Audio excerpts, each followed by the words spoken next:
All right, we are live. First and foremost, welcome.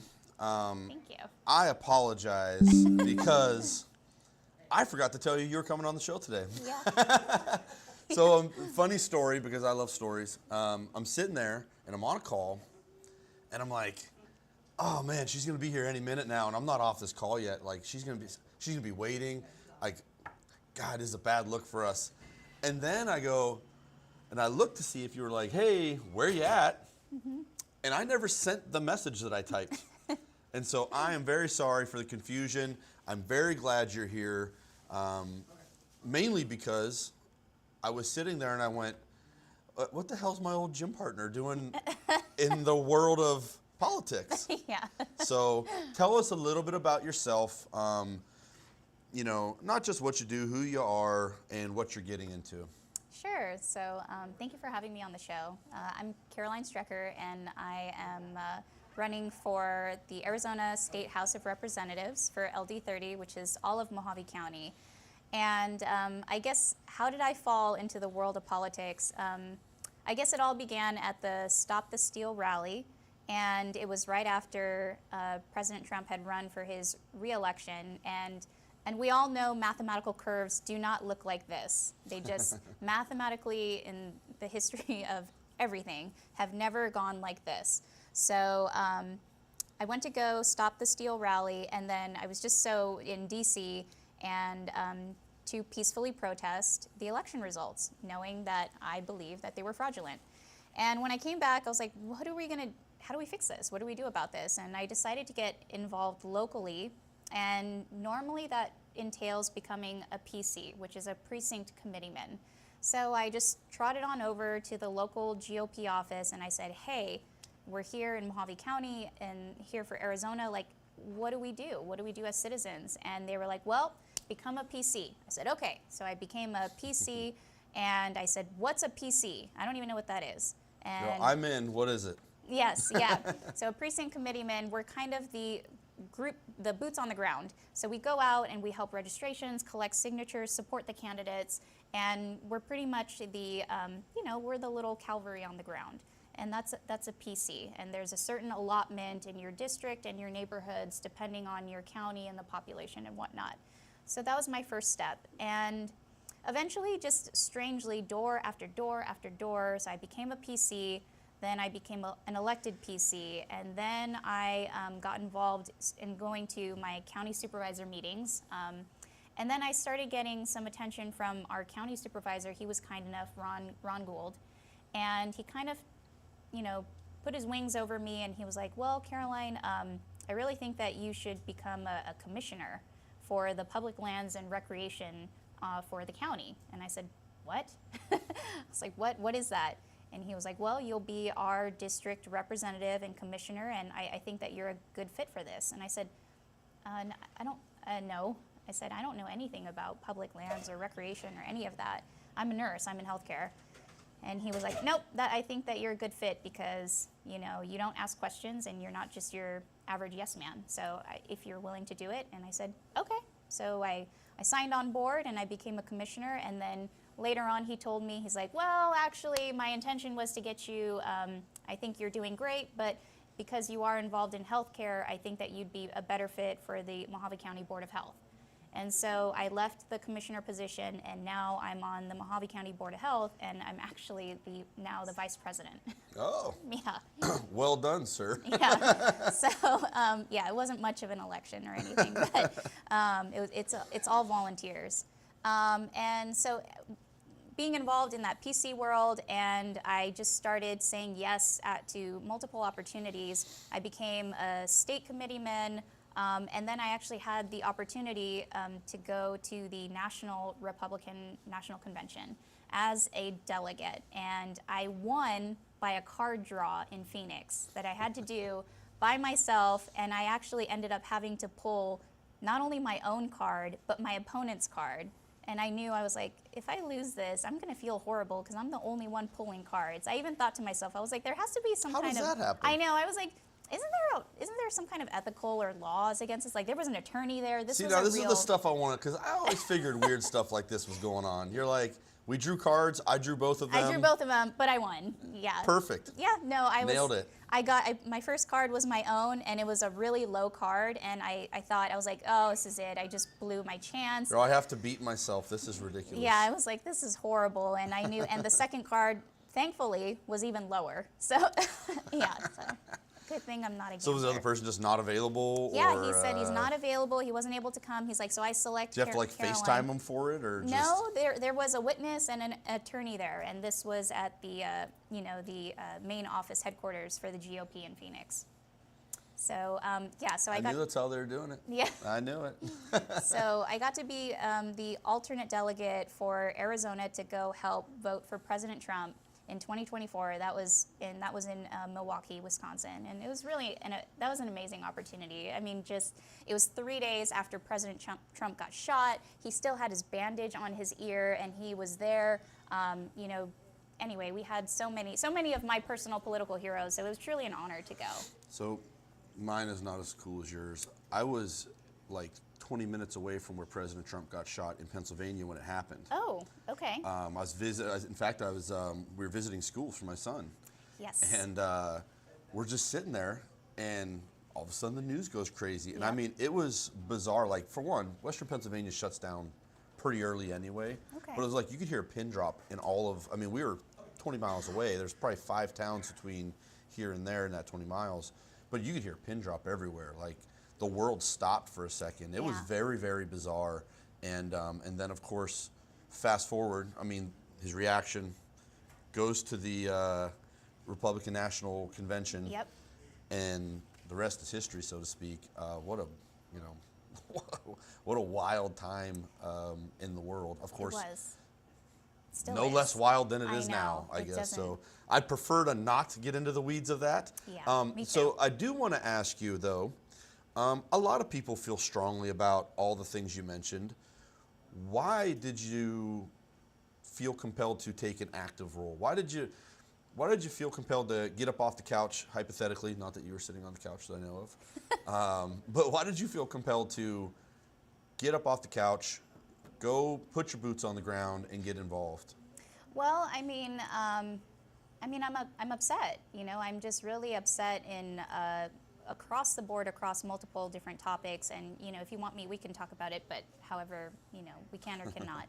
But I wanted to do something about it, and I knew that the most impact you can always have is always at the local level. And so that's why I came back to Mojave County and knew, I was like, well, I don't really care about what's happening in Washington, Florida, New York. I said, I only care about what's happening in Mojave County. So knowing that, I said the best change that I can make is on a local level, and that involves the county, our county supervisors and our, Bullhead City and our, and everything locally. So once I started taking that active role, it just really, I knew I loved it. I just knew, I was like, this is the only way that you can make an impact, for the future of my children, our community's children, and in order to make real change, you kind of do have a duty, because if you let other people make decisions for you, then you don't have a part in it, and you certainly can't complain about it. So I would say that I'm very common in that regard, in that the world just went along. I complained about the one or the other, and then all of a sudden, and we definitely don't need to get into any of the, and I don't even know particularly what your feelings are on it directly, but I have a hunch. COVID, and realized, oh, wait a second. You guys can just flip my world upside down? Like, hold on now. Who told you could do that? And you go, oh, wait, I did. Yes. Because I didn't do anything. Right. And so, I think I was very much in the majority of people who didn't realize that we were all just pretty content to let the world go on as it was, and then all of a sudden, COVID COVID happened. flipped us on our heads. Yeah. So during that time, I was still in graduate school to be a nurse practitioner, and they kicked us out of clinicals. So I had to come home, and my son at the time, he was entering kindergarten. I was working at Warm Sea. They wanted me to take the COVID shot.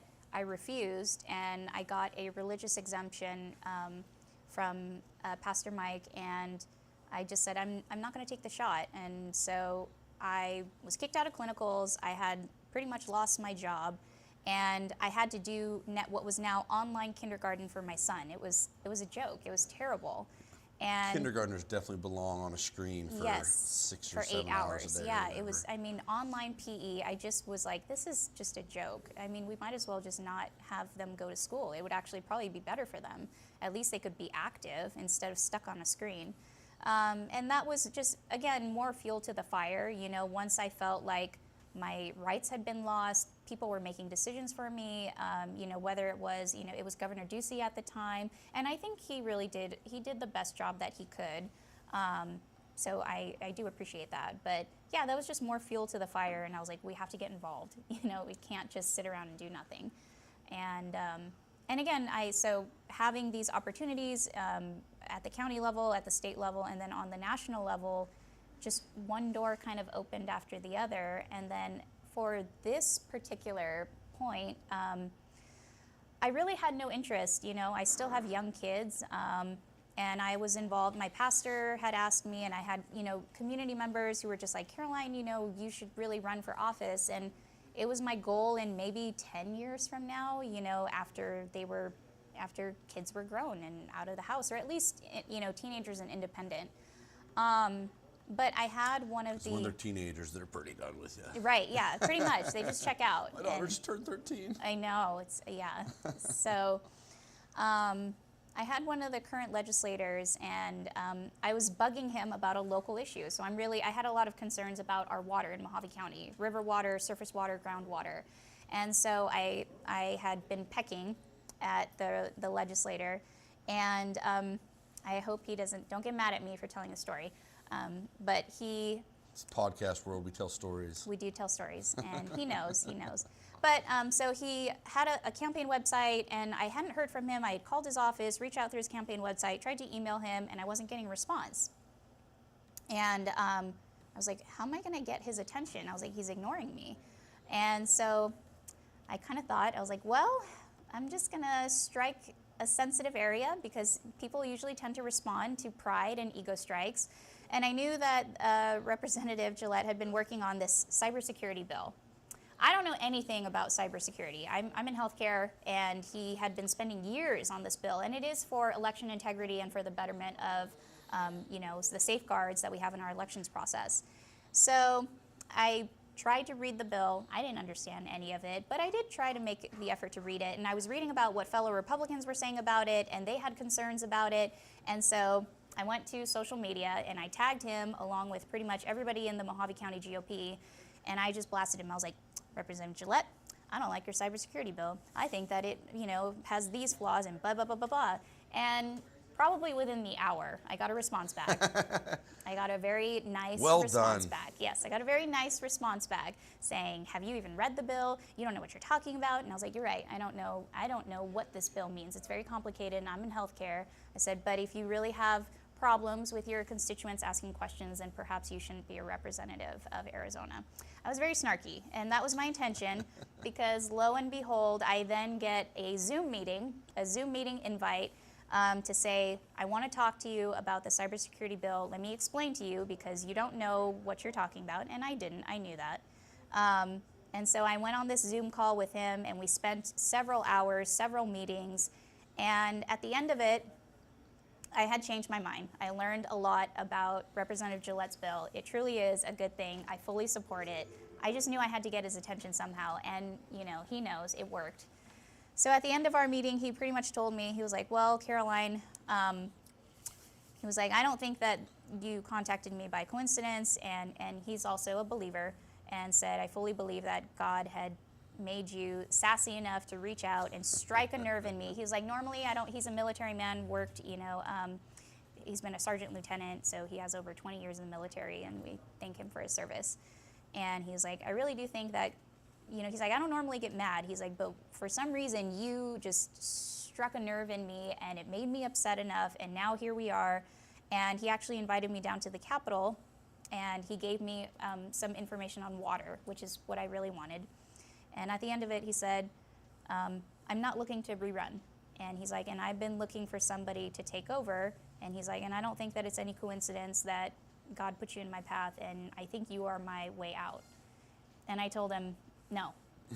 I said, no. You know, you and God Yeah. are on different pages. I said, no, you know. And I was like, I appreciate that. And, you know, and of course, he's, again, military man on a mission, very focused. And he didn't take no, he was kind about it, you know. He just said, okay. But then I start getting text messages and calls and lots of follow-ups for about 3 months. Next thing I know, my pastor calls me the next day. He's like, and you open this can of worms, Yeah. now you're going to have to deal with it. So pretty much that's what happened. So then my pastor calls me and he's like, see, I told you, you need to do it. You know, this is really something you need to do. And I was like, no. And you know, my pastor was like, at least think about it. Just pray about it, take some time on it, really think about the pros and cons, weigh it out, and see where you land. I said, okay, I will do that. So I did. I hoed and hummed for about 3 months. And of course, you know, my mentor is just gently breaking me down, checking in. He's like, just checking in, you know, do you think you still want to do it? And I was like, I'm not ready. Let me think about it. And finally, after 3 months, I said, all right. I said, I'll do it. I'll do it. You know, I think that I'm capable. I think I'm more than capable. It's just that it's a lot. I wasn't really expecting it, but I do see the impact that it can have, and especially for the age gap that my children are in. My son he will be 11, and my daughter will be 6. But if I make changes now, it really won't ripple into effect to affect them for probably another 5, possibly up to 10 years. And if we continue to let the economy, or, you know, God forbid that Kamala Harris and Waltz had won the election, we really these midterms are so much more important during the Trump election, and then tentatively for, you know, hopefully when J.D. Vance runs for office. yeah. So I want to go back a little bit, because you struck a nerve with one of my things that I can't believe people aren't more freaked out about, and that is water. Mm-hmm. So, and again, you are probably educated. I'm on the you know, Joe Rogan education at best. However, it is pretty obvious and undeniable that water is a problem. Yes. Water is being fought for and lost Yes. in this area and down the Colorado River to, you know, not just everybody blames Southern California, Right. who gets a good chunk of it, Yes. but also some of these fields that are growing alfalfa, which is apparently extremely water needy, Yes. and then taking that and shipping it overseas to feed their livestock. Yes. I'm not a smart guy. Okay, we need water. Yes. We need food. Yes. But somehow, and everyone else in the world, in that world, is restricted on water. Right. Make it make sense. Well, Or does it not make sense, and that's what you're doing? Like, yes, it doesn't make sense. And what I have discovered, and again, coming back to even Mojave County, and we need to protect what we have. We need to bring in water, and we need to stop sending water out. Those are like the layman's terms of it. You know, if I try to break down the water discussion, keep what we have, bring water in, stop sending it out. And unfortunately, I think because Mojave County, you know, we are rural, you know, lower socioeconomic area, that sometimes we get, I think, taken advantage of, and we are really behind on water studies and legislation, and it's just all the more reason why I was like, I'm going to go fight for water, because Right. this is so important. of all the things people should be passionate about, without water in this town, Yes. there is no town. Can you imagine? I mean, and I'm not talking about, you know, going fishing. I'm talking Right. about, we live in one of the hottest, Yep. most, you know, I mean, with no water, there is no Yes. town. And people don't seem to be interested. I even saw a statement where essentially the representatives of the people buying the alfalfa were like, hey, we're following your laws. Sorry for your luck. Yes, yeah. You know, imagine people, and it's happening now, where they have established ground wells, and they're having to fork out probably, you know, can you imagine having to fork out $20,000 just to dig your current well, which had water before, but now the water table is dropping, and you're unable to get water anymore, and now your property, so you've lost your water, you've lost your property value, and for what? So, Yeah, listen, I told you we weren't going to get into too much of the Yeah, actual weeds of things, I know. but listen, Bo's on here saying politics by Shane. yeah. he's Listen, Bo. pump. Bo knows how I feel about water, okay? But if we can't agree on we need water in Right. a desert where there is a river Yes. and our water is coming through our desert and leaving everywhere else, Yes. that seems like we're doomed. Yes. So. And I don't mean that in water. I mean like we can't get on the same page about that. Right. So it's a very very very important topic that I think has there's a lot happening behind the scenes, and again, just really being on the surface level, like barely dipping my toe into the political world.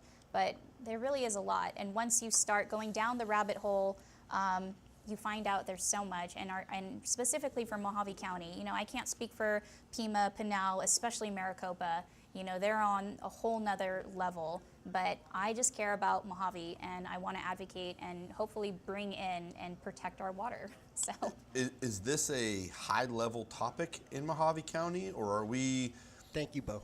busy worrying about, I don't know, I don't want to say things aren't important, but I think, you know, you get caught up in the day-to-day sometimes and you go, we don't really have the will to fight this right now. Is this something that's top of mind for Mojave County people? well, for me it is, you know, and as far as other candidates or representatives, you know, but again, there's a whole plateful, like what's more important? Is it water or is it election integrity? Is it parental rights or is it Second Amendment rights? So to me, I'm like, they're all important. So, you know, it just kind of depends on, I guess, personally, what's most important to you. But I will say that my water journey is kind of what led me here. So for me personally, it's super important. I can't imagine, I'm devastated to see like the river is dropping, you know, all our surface and groundwater. We don't have water studies. People are telling us we don't have the concrete data. You know, Representative Gillette, he's been bringing forward, he's like, listen, we don't have the data. This is conflicting evidence, and we need the proper water studies to be done. So he's doing a great job. Again, I'm just a dumb car guy who likes to do podcasts, talk football. But we're telling people restrict your water use, Yep. right? We don't have any, we need this for that, you can't use it. Meanwhile, they're like, hey, there's not enough data. But we got enough data to tell you to restrict water use to... I tell people you need to do your own research, and it starts at the county level. So I recommend going and finding out what we're doing in Mojave County with the Board of Supervisors, and we do have, you know, water lobbyists, and looking into the data yourself. I'm just one perspective, but I always tell people you have to do your own research, but you will find some interesting facts. And once you kind of start opening up the book, it is a whole can of worms. Yeah, it certainly is. There are actually some really great podcasts about just this subject out there. It's really crazy to me. We were talking earlier about in the age of information here, there's so much information, and people just seem to be willing not to find it. Yeah, or really limited on, you know, like social media is a great thing, but it does have its limitations, and yeah, so you have to really go deeper. So Is the water issue a universally recognized issue? Is that a bipartisan thing, or is this something that, I mean, I can't imagine that it wouldn't be, but you know, it seems like there are very few things to agree on and come together. Not that that's good, but this seems like one where it affects everyone. it does, and I think that it is agreeable on a bipartisan level, but this is an Arizona state issue. This isn't just a Mojave issue. But everybody's on a different level, you know, so, you know, Yavapai County, Pima County, Pinal County versus Mojave County. So it just kind of depends where you're coming from, but as a state issue, yeah, it's a very important bipartisan topic. So if you had what are your top 5? Where does this rank in your mission? So you know, this is always difficult. And they're all important. They're all important. Okay. Yeah, they're all important. I try not to use a note card, but the acronym I always kind of remember is like RISE, R-I-S-E. So R is for resources, I is for election integrity, S is for safety. So we're talking about law enforcement and the Second Amendment, and then E is just for excellence in healthcare. So those are my like core. If I had to give you 4 or 5 topics, those would be it. Pretty good acronym. Yeah. I also will tell you guys, we do these shows for anything and everything, and so I didn't call you, I texted you, and was like, hey, do you have like bulletin points or anything you want me to talk about? You said, nope, just my brain. And I love that because, for one, I'm not a notes person. Clearly, I'm a way more scrambled thinker than you are. But I just want to talk to people. And Yes. there are times where people come on here with very, very simple things, and they are basically reading a page because they're not, locked in, passionate, understanding. And so I just want to let everybody know that, no, you didn't have any notes. No, you didn't have any bulletin points. No, you didn't tell me not to talk about anything. You just said, no, I'll be there with my brain. Yeah. I thought that was pretty good. Yeah. So, and I'll tell you guys another story that I don't know if you're embarrassed or proud or whatever, but I used to see you at the gym with a book and a pencil and whatever else you had going on in between sets. I assume you were working on your getting, nurse practitioner at that time. And so there's me, thinking, and then there's you, studying, lifting, reading, writing, doing whatever the hell else you're doing in the same period of time. It always made me feel like I was definitely not doing enough. I'm probably listening to one of these, harebrained podcasts while you're, Nothing wrong with that. doing your, getting into politics, nurse practitioner, and working out. So I always thought that was pretty cool. So. Thank you. The only other person I've ever seen do that is a kid named Kingston, who just graduated from Mojave last year. Really smart kid. He's playing basketball somewhere in the Midwest. Good for and him. he'd be in there. He'd do a set, open his book. Do a set, open his book. And so anyway, off subject. But I always thought, dang, that's admirable. So Thank you. So being in healthcare, Yes. again, you go into whatever weeds you want here. And I don't even want to get into what my frustration is or my curiosity is. You had mentioned during that time where people were losing jobs, things like that. And I always listen to Gavin Newsom talk about, well, we didn't have the information. We didn't have the information. Meanwhile, Meathead Guy in the gym was having that information from other Meathead guys on podcasts who had that information from doctors who weren't allowed to talk. Right.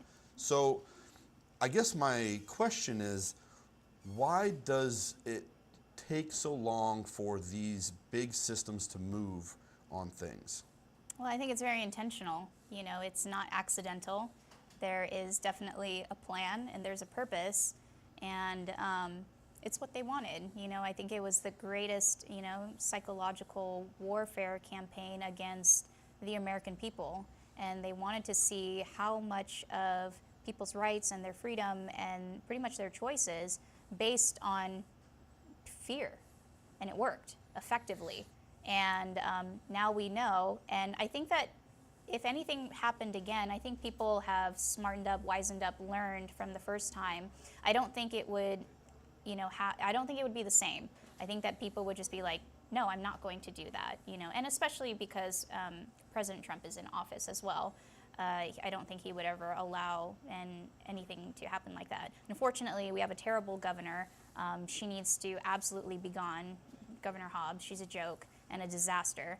And I really hope that Andy Biggs is our next governor. I really do hope that. Yeah. Again, I don't want to get into that Yep, whole yep, sorry. And I'm not saying. So let me tell you guys this too.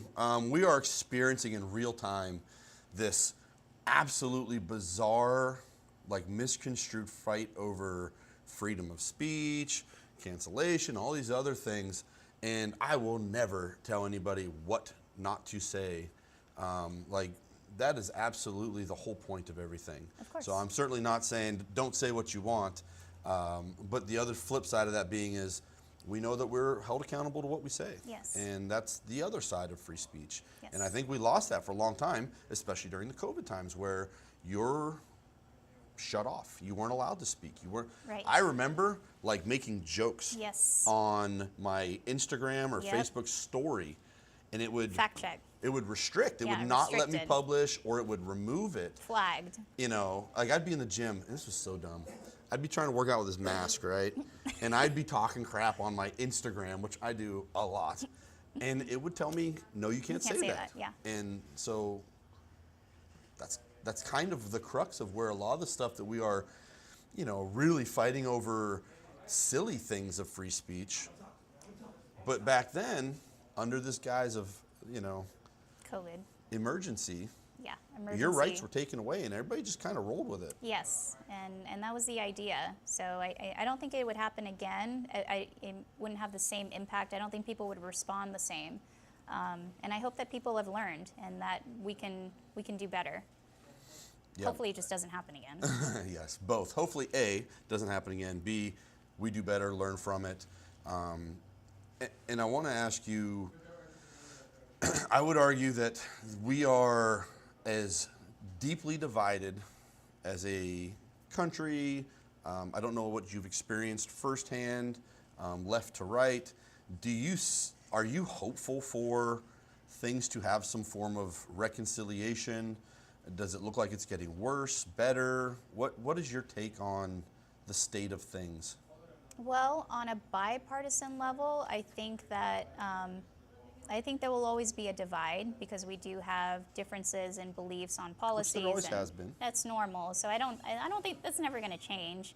As far as Republicans go, I think that yes, even within the Republican Party, there still seems to be a really, really harsh, a divide, and there is a lot of conflicting ideas, and even just amongst Republicans alone.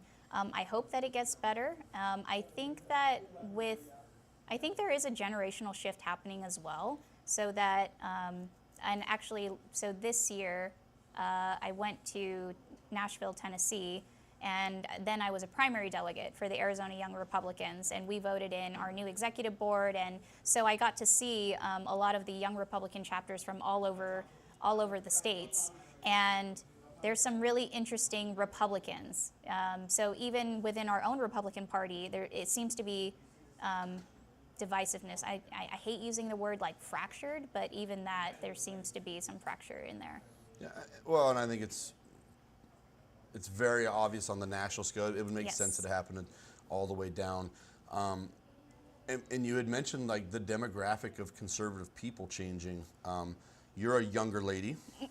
When I was a kid, all the Republicans were gray-haired old Yeah. white guys.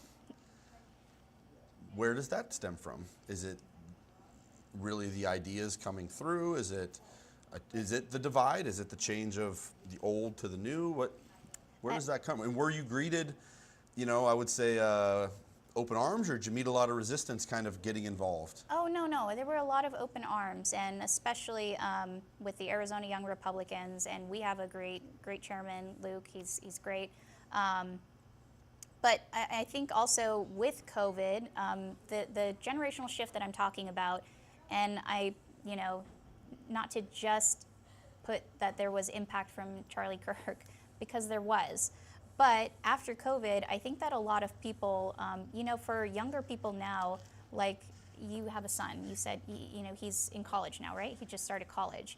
Imagine him, by the time he gets, whether he's 25 or 30, the average age of people who are buying homes, first-time home buyers now, it used to be age 30. Now it's 38. And why is that? On an economic level and just a development level where now the idea of buying a home and, if you can't even do it to 38, are you supposed to have family first and then buy a home? Like, how does this happen?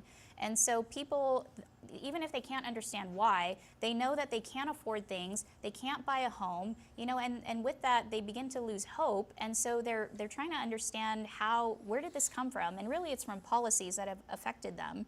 And so now they're like, well, I don't want those things. And there seems to be, the pendulum is kind of swinging back towards conservatism, where it's just like the idea of having a family, getting a home, building a life, and that is now what younger people are realizing. Maybe this is a better option for me. I don't want to pay rent in a city high skyrise for 20 years and not ever own any property or have any value. The only thing that they might own is their car. And they're just, working to live, not living, Not if anyone in the car world has anything to say about it. Yes. And that's not I'm telling you, there are discussions which, go way up above car manufacturers about essentially like a forever lease, where you just, here's your electric car, here's your lease, here's your whatever. Right. And unfortunately, it had a real negative impact on people's perception of electric cars. Yes. Not that I'm a fan, but I don't know how you feel about it. But I'd like to get a Tesla just because I want a car that'll drive drive itself. I do. So you can read and study and, Yeah, and improve exactly. yourself instead of wasting time driving? Well, if can't Yeah. why? It won't. Watches your eyes. Well, I'll be awake, right?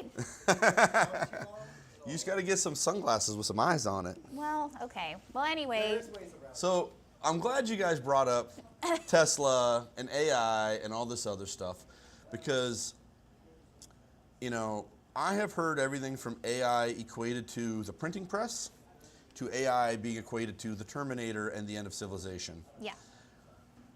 What are your thoughts on AI, but also, like, what's the role in governing AI, especially in a free enterprise where, hey, you got the right to make as much money as you want, do your thing.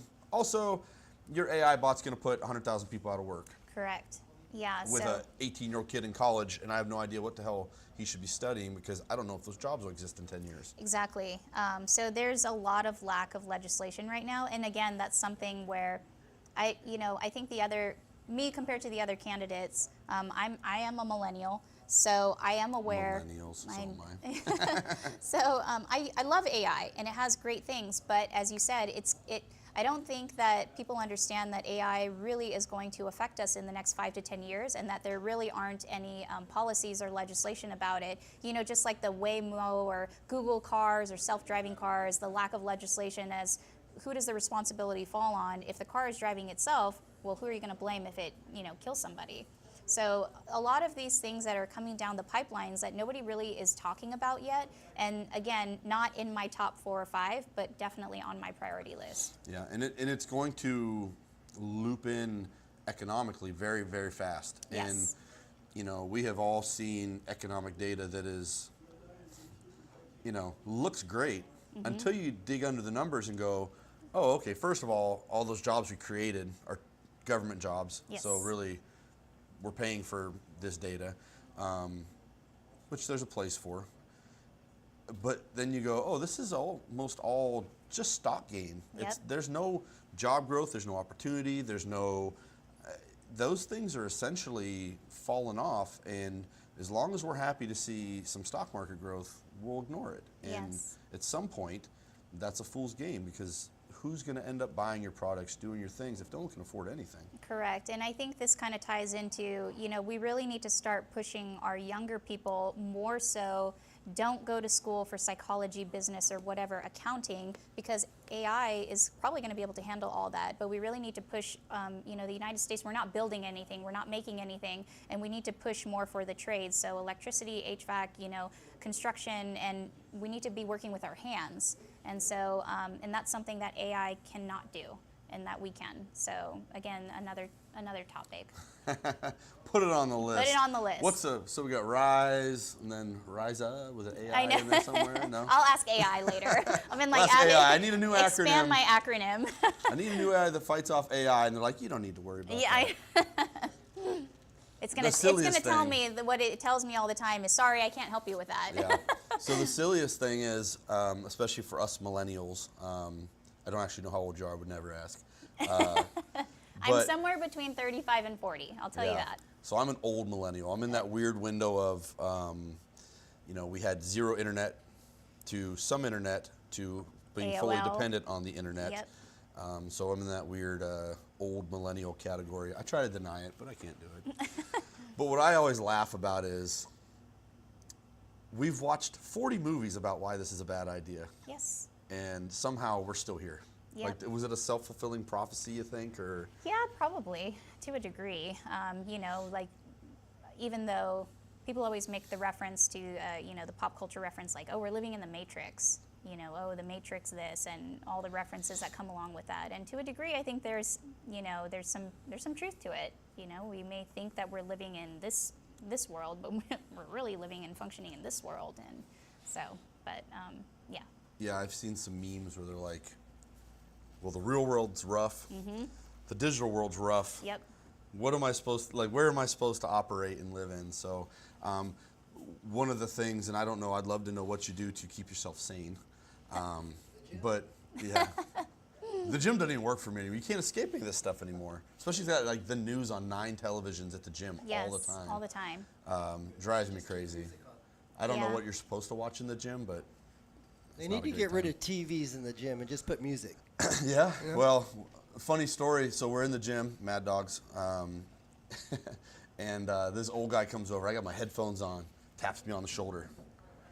I'm thinking, I got headphones on in the middle of the thing. Yeah, this is like the universal sign for do not disturb. Right. I used to literally had do not disturb written on the side of my headphones.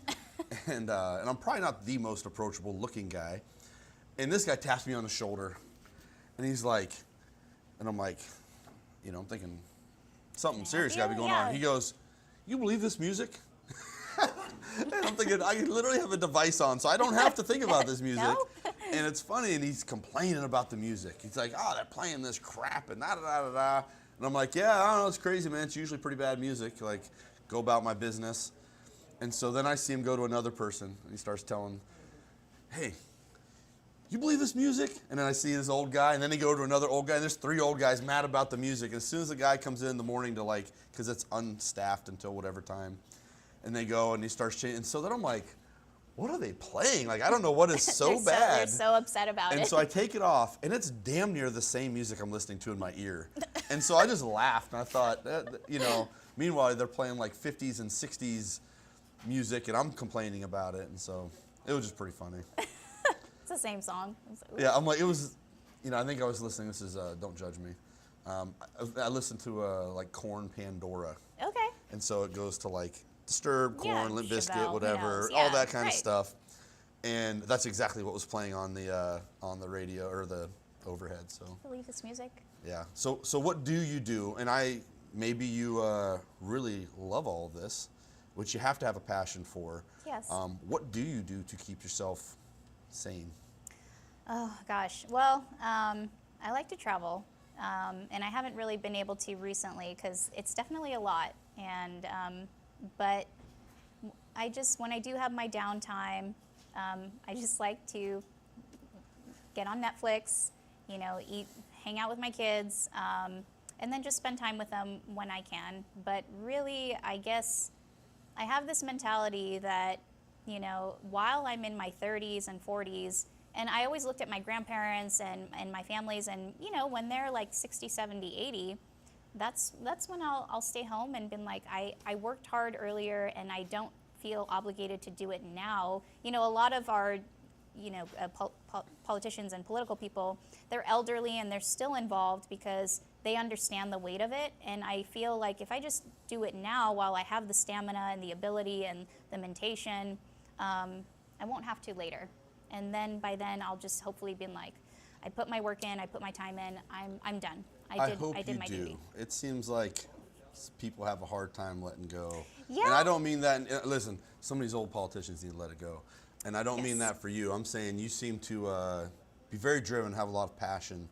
I can't imagine you be like, yeah, I'm just going to walk away now. I know. I'm just hoping, I'm like, hopefully I have grandkids, and that's all I'm going to do is just be a chauffeur and pick them up and drop them off. And soccer grandma and with my little cowbell or whatever it is. And by then, I'm just like, it's time to pass the torch because I did my time. So we're not ready to pass a torch yet, but No. I'm sure that you have a goal, a 5-year goal, a 10-year goal, or whatever, until you're driving around in your minivan with a cowbell, My shuttling minivan. grandkids. I had a minivan. And Hopefully it's a cool electric minivan. No, okay. I know. Don't be mad, but I think I'm gonna get the Tesla. I do, because I still, so hypothetically, and I hope I win. I do hope I win. But the commute, I'm gonna have to commute from Fort Mojave to Phoenix Monday to Friday, and then back home for the weekend. So I don't want to make that drive physically myself. So even if I'm just sitting there and the car is just driving me, that's a long drive, and that's why I want a Tesla. It's a lot of trust in you. That's why I like it. Yeah. You know what's funny? So we drove Benjamin across the country, and I was like, oh yeah, we'll do it easy because we got a bunch of drivers. Benjamin's 18. His mother went with us. Mm-hmm. We're like, yeah, this will be easy. And I'm sure that they tell a very different version of the story, but I could not let any of them drive. No? Let alone a robot or anything else. I was like, no, I got it. And I'm like, 10 hours later, falling asleep. And I'm like, let's just stop here because I just couldn't possibly let one of them drive. Like, I don't know why. Well, I think that's a dad thing. The dad thing, I don't know if it's a Yeah. control thing or what it was. Probably but both. Yeah. Yeah, both. That's okay. Yeah, so anyway, do you, assuming this goes, even if it goes badly, well, I don't know what, you know, it's way out of my scope of local politics, but, you know, 10 years, what do you want to be doing in regards to some of these things that you're so passionate about? I mean, goodness, I hope that, so 10 years from now, my kids will be pretty much gone. You know, my daughter will be 16. So she'll just be finishing up. You know, she's not going to want to hang out with me very much. She's going to be doing her own thing at 16. 13. Yeah. My daughter's 13, will hang out with me. I don't know. I don't know what 10 years looks like for me. You know, I just, again, I really, these past 2 to 3 years, I've had doors that I never even imagined would open for me. I mean, in 10 years from now, so we've got, 3 more years with Trump, and then who knows who's going to run. I have an idea. I have hopes of who I want to run. And I mean, if the opportunity came and the White House called and it was the right, you know, right commander-in-chief in office, I would go to Washington. I would go serve in the White House, and if I had that opportunity, and my kids were, you know, they were grown and off doing in their own thing. So what type of role would you like to, so we're talking magic, rub the lamp, genie, Right. perfect world. Manifesting. What would you be doing there? I have no idea. I would imagine, I did get a phone call. I got an email, and then I got a phone call from a White House liaison. This was actually in the past month. I haven't followed up with it. I haven't heard anything yet, so nothing has come of it, which is probably a good thing, because I don't know if I necessarily have the willpower to say no if President Trump's office had called, you know, and saying that we have this opportunity for you. But I had a White House liaison contact me and stating that, you know, I got involved. So I did work for Charlie Kirk's Turning Point for a little bit, and I had volunteered for the healthcare coalition. And so they pulled my information and said, we're contacting you because you had volunteered for the Turning Point Healthcare Coalition, and you know, we are serving President Trump's Make America Healthy Again agenda and Secretary RFK and his Make America Healthy agenda, and we have several opportunities, you know, are you interested? And so I said yes, and I haven't heard, you know, nothing has happened yet. So, but I do think that, yeah, I imagine I would be working somewhere in the division of the U.S. Department of Health and Human Services. It's good to have a medical background. Yes, it's very useful. So listen, we're talking 10 years, rubbing the magic genie lamp. Yep. If you get to Washington, I want to know what's going on with the UFOs. Jeff knows every chance I get. This is, Conspiracy all they just released a video, right?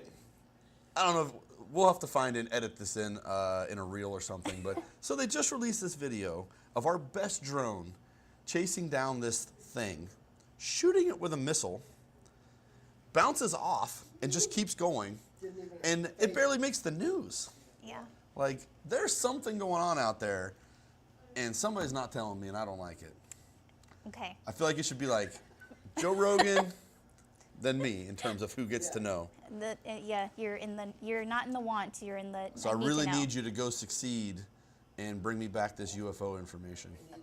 We need the news. Okay. Is that not the craziest thing ever? Like, no, I'll do everybody's my like, best. eh. It's like, that's our best weapon, and it just did It's just nothing. a drone. I gotta see this video. Oh, listen. Yeah, it's on YouTube. We'll get it. I was gonna We'll say, put it on Jeff, clip. you have the ability to pull it up on I YouTube. can. What is it? Because We're gonna I'm watch telling it. you, We're gonna watch it. Okay. it's the craziest It's on thing I've ever YouTube? seen.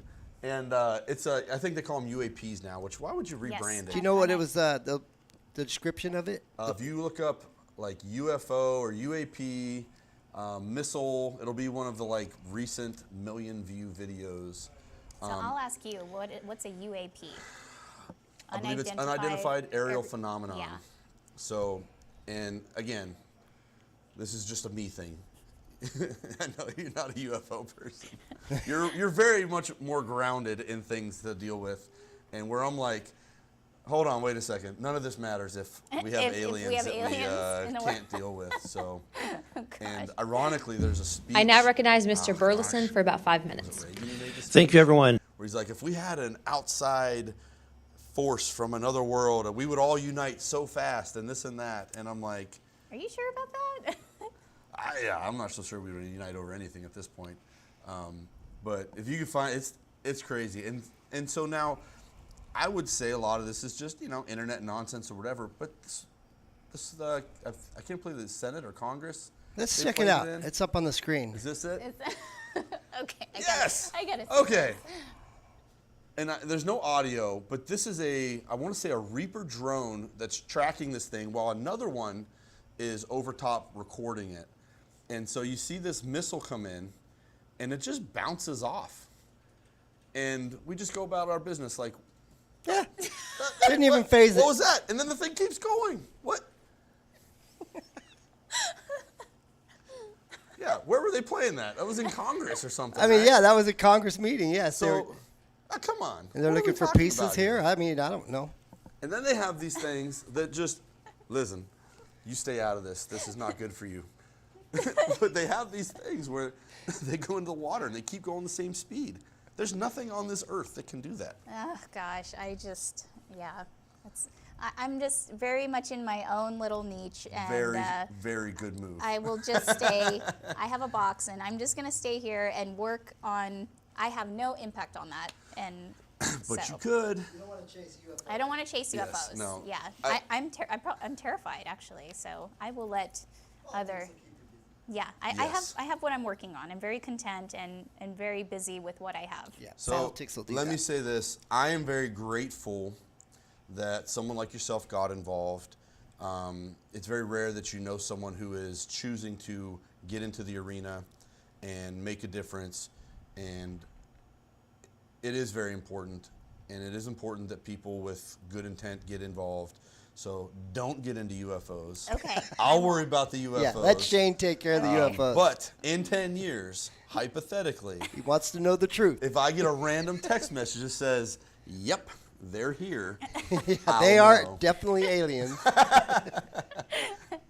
So and I do want to give you just a little opportunity here. Jeff, can you pull up her Facebook? And I know you just started some of these things. This is a new thing that you are getting going. But if you want to find out more information about This is her who Facebook? you are, Yes. So that's State check that out. 48, Strecker for State 48 on Yep. Facebook. Yep. So if you want to check that funny out. story. I tried to put your picture in an AI. Whoops. Oh, there I we lost go. it. River Dog. We got Jeff's Facebook. Let's I go. lost it. All There we go. right. I We're already back. ate lunch. Thanks, Jimmy John's. But Yeah. if you just want to scroll down a little bit, I tried to put your picture in and said, hey, make a banner that says our next guest on the podcast. And it changed your face every time. Yeah. Really? Yeah, Oh, the AI wouldn't let you be you. It was the weirdest thing I ever saw. I'm okay with that, actually. I Yeah. don't want, AI to necessarily be able to duplicate. Yeah, or- and then can you go pull up her website real quick? Yeah. Just so if people want to find it, know who you are. I assume you are so open with coming on here and letting me talk about aliens. Aliens and water, my passion points. That you welcome dialogue, you welcome, people asking you questions, things like that. Yes. So what, do you have her website also? Yes, Sorry, coming up Jeff, right I'm here. throwing a bunch Sorry. of Stuff at you. Right here. Yep. And then, yep, that's me. Oh gosh, I know. My campaign manager, I was like, don't use that photo, but that's okay. She was like, you look nice. But go down. Yeah, we'll go down. But yeah, I like that Why one. did it make you Yeah. stand like a real estate agent? Because, well, I don't know. But yeah, so that was, that's at the RNC. That was just so cool. And just to go to the Pfizer Forum. And actually the next Arizona Young Republicans is going to the Pfizer Forum. So in 2 years from now, they will be in Milwaukee. And so that'll be really great. That'll probably be the last time. Appreciate Argunda.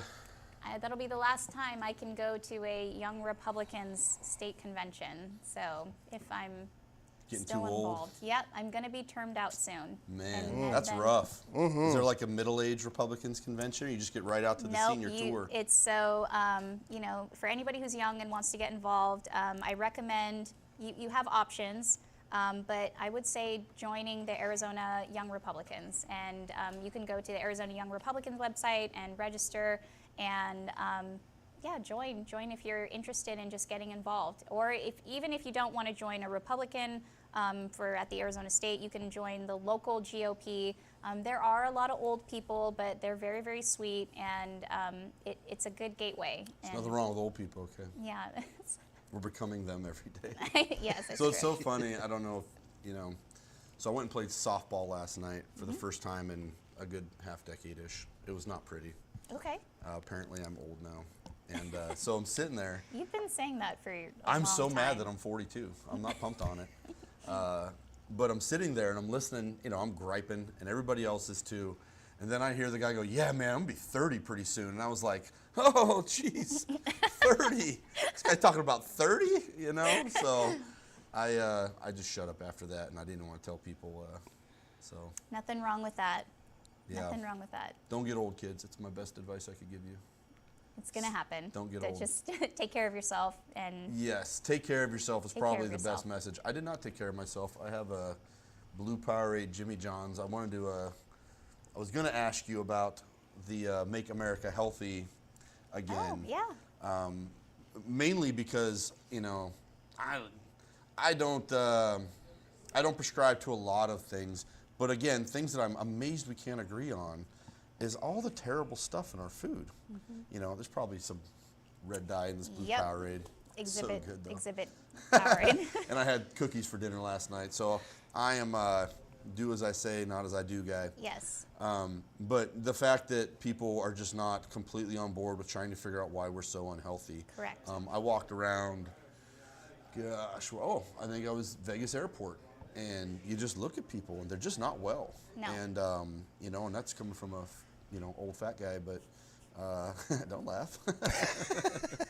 But people are not well. Like, people are not healthy, and you know, for as long as I've been alive, the food has gotten more and more and more and more ingredients in it, chemicals in it, preservatives in it, and the fact that someone would have an opposition to finding out why the hell I need all that in a freaking bag of chips. Yes. Yeah, so the MAHA agenda, I mean, and this is just, again, one topic. I'll try not to get too far into the weeds. Do but, your weeds, do what you want. But yeah, all the preservatives, you know, why is the United States okay with chemicals that are banned everywhere else around the world? You know, we're electing to make our people sick.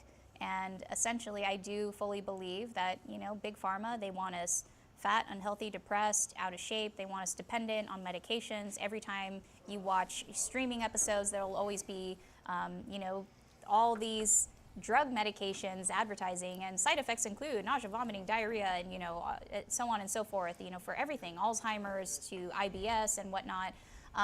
So this is just part of the problem, and we really need to be going back to basics and removing all these toxins and preservatives out of our food. And not to mention, like, I mean, I know you're probably concerned about it, but if you think about men's health in general, over the past 50 years, like, why is it that testosterone levels that used to be acceptable between the 70s and 80s, and they used to be at a certain level, and now our standard are far, far below, and the bar is set at like 2/3 lower than it was? Why is that? So what's happening with men? What's happening with women? Why is it that our breast cancer, you know, although our rates are getting better, but they're affecting younger women? Why are our infertility rates going up? Why is it that, you know, now we have all these concerns about birth control, and women can't get pregnant, and they're needing all kinds of, you know, medications, you know, for Clomid and whatnot. And I see it happening as a, you know, being a provider in real time. I have my girlfriends texting me. They're like, Caroline, I can't get pregnant. And I can't really explain to them why. I don't really know all of their past medical history, but I'm just noticing these trends. And so it's very concerning. And the fact that at the bare minimum we should be investigating it, looking Right. into it, questioning things, and not simply accepting that this is the way it is, and hey, by the way, the answer is some more drugs. Correct. Like, Yes. you know, I apologize. I was on my phone. I was trying to look at, because I always get his name wrong. It's Brigham Bueller. You ever heard of him? So he runs Ways to Well, Okay. and he is a former pharmacy manager, Okay. and so he's like Joe Rogan's bestie. Like Okay. everything they do. Of course. They're like, hey, I'm here to promote my book. And Joe Rogan's like, have you been to Ways to Well yet? Let me introduce my guy Brigham or whatever.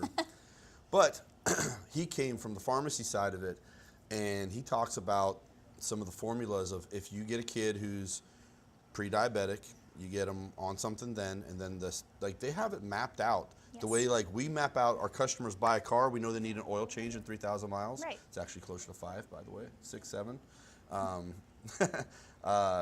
So we send them things to say, hey, come get your oil changed at 5,000 miles or whatever it is.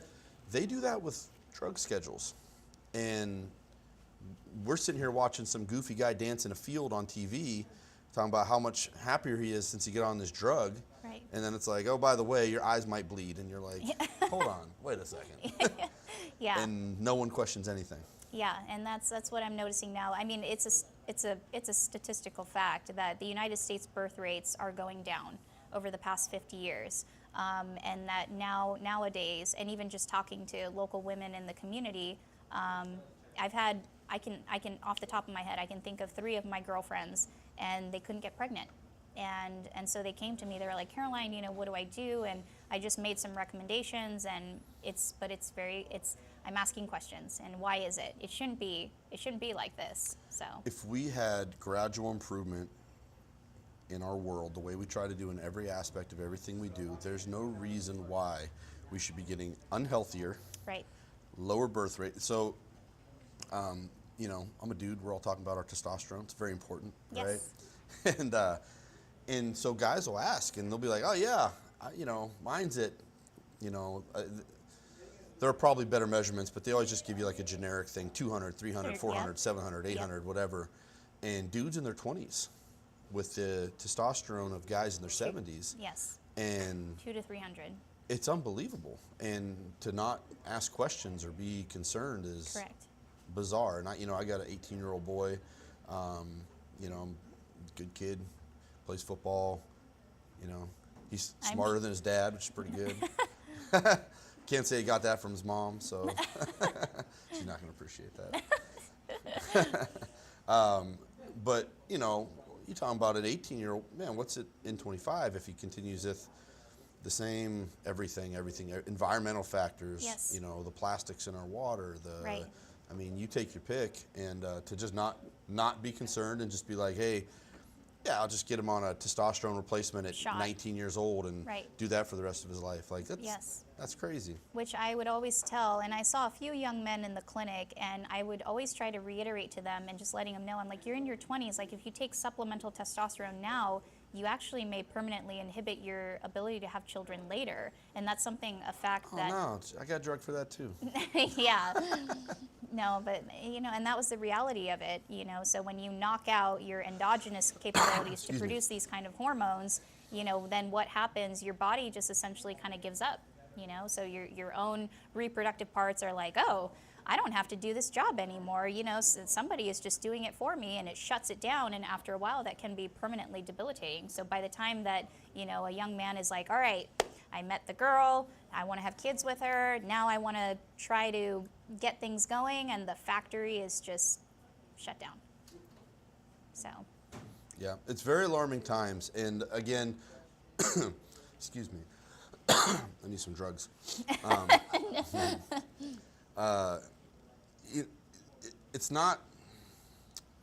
It is not kind to just ignore problems, you No. know. And there's always the 2 methods of let's throw a bucket on the fire now, or let's figure out why the fire started. yes. And at some point, you just have to go upstream and find out why is this happening. Take your lumps and fix the problem at the source, or you're just going to be chasing your tail forever. Yeah. And I feel like that's how we are with our economy, with so many things. And I don't know where it goes. I'm very appreciative that you decided to dive in the middle of it and sort it out. Yeah, yes. Well, you know. No pressure. Yeah, no pressure. No pressure. I mean, you know, again, I hope that we'll see what happens. But for me, it's a win-win. I mean, you know, some people make this their career. This is not my career. You know, I'm very happy with my career. It's well established. But, you know,